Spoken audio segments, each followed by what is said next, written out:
Serial میں مست ملنگ کی نئی آنے والی ایپیسوڈ آ گیا ہے جو کہ بہت انٹرسٹنگ ہے، جہاں پر ہمیں دیکھنے کو ملے گا کہ جو ریا ہے وہ کبیر کے ساتھ واپس نہیں جاتی اور کبیر گھر جا کے بہت زیادہ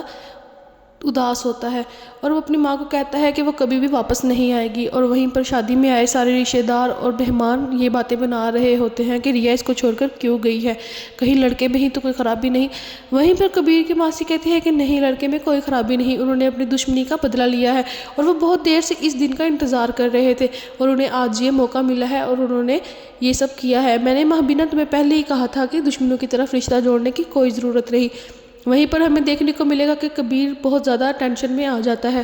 اور وہ بہت زیادہ دکھی بھی ہوتا ہے کیونکہ اسے ذرا امید نہیں تھی کہ ریا اس کے ساتھ ایسا کرے گی، اور وہیں پر جو ہوتی ہے ریا وہ بھی بہت زیادہ اداس ہوتی ہے، اسے احساس ہو رہا ہوتا ہے کہ اس نے کبیر کے ساتھ بہت زیادہ غلط کیا ہے اور اسے سمجھ نہیں آ رہی ہوتی کہ وہ کس کی بات مانے اور کس کی نہیں۔ اور وہاں پر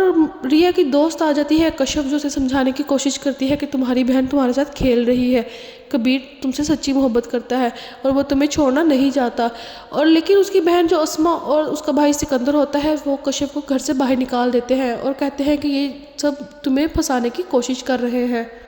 اسما بہت زیادہ خوش ہوتی ہے کہ اس نے اپنی بے عزتی کا بدلہ لیا ہے اور اپنے باپ کے قتل کا،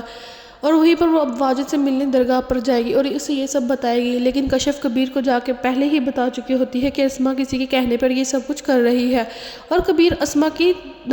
پر نظر رکھے ہوئے ہوتا ہے، اور اسی طرح اب وہ درگاہ پر جائے گا اور واجد اور اسما کو ملتے ہوئے دیکھ لے گا، وہاں پر اس کو ان دونوں کی ساری سازش سمجھ آ جائے گی اور پھر وہ ان دونوں کا سارے گھر والوں کے سامنے لائے گا اور ریا کے سامنے بھی لائے گا، جس کے بعد ریا کی آنکھیں کھل جائیں گی کہ اس نے اپنی بہن پر یقین کر کے بہت بڑی غلطی کی ہے۔ اور یہاں پر ہمیں دیکھنے کو ملے گا کہ جو کبیر کی ماں مہبینہ ہوتی ہے وہ ریا کے پاس جاتی ہے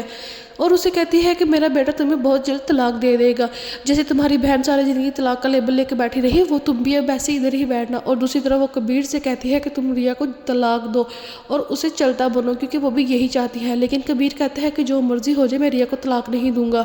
اور اب دیکھنا ہوگا کہ کبیر کے ذہن میں کیا چل رہا ہے، کیا وہ ریا سے بدلہ لینے کے لیے مینا سے شادی کر لے گا یا اسے زبردستی واپس اپنے گھر لے آئے گا۔ ایسی ہی نئی اپڈیٹس کے لیے ہمارے چینل کو سبسکرائب کریں۔